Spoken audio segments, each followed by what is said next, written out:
So last year, about this time, we talked about what we thought the hot topics might be leading into 2023. And clearly, the hottest topic at the time was the whole concept of hybrid workplaces, right? What are your takeaways now that we're at the end of 23?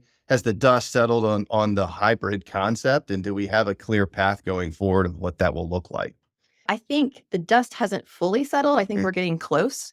There are still organizations that are really trying to wrap their head around what does this mean long term for our organizational development, our communication, even how they approach sales as a whole. A lot of cultures had either tried to fight it and lost key talent, and now they're struggling and trying to fix the culture issues that are at play, or they've embraced it, but they still haven't nailed the communication part or the compensation that goes with having a remote workforce. And so there's a bunch of project work that has to be done to really solidify it. Succession planning became kind of a hot topic at the end of last year. The concept of the great resignation and the transition that people were taking in their careers, the tightness of the employment market. I think that's something that continues next year. What are your thoughts on succession planning? So I still think it's a huge topic. Workforces are still trying to figure out communication, their new team makeup.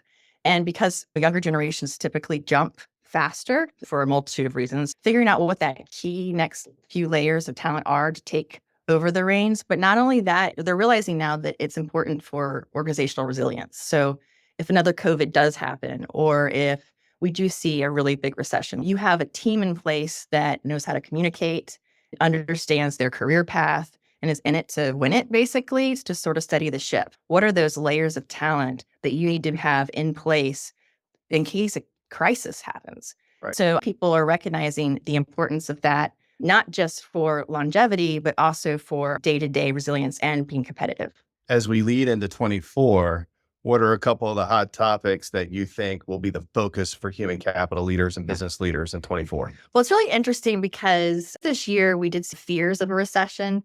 Things that were considered discretionary have been put on hold. But what we're seeing at the end of this year is actually an uptick in requests around things like coaching and organizational development. And one of the other things that we're seeing an uptick in is the hot topic of AI. And in fact, you and I are going to be doing a conversation shortly around AI and HR.